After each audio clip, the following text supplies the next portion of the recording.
Hello everyone, this is Amy.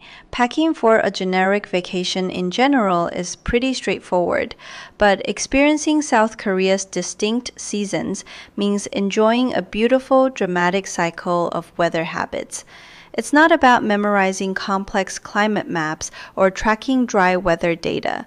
It's simply a natural, friendly way to align your daily wardrobe, plans, and lifestyle with the rhythms of the city.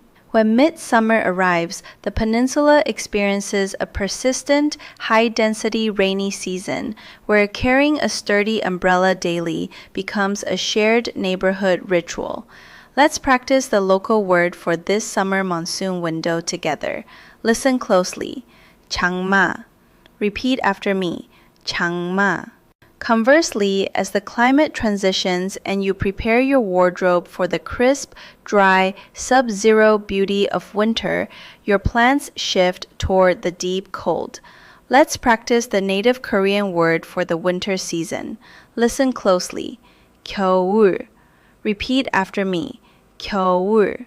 Leaning into these simple seasonal shortcuts is a fantastic tool that keeps your daily outings feeling completely smooth, fun, and street-ready. Subscribe to Bisset Study Abroad to unlock the next social code. Stay smart, talk happy. See ya!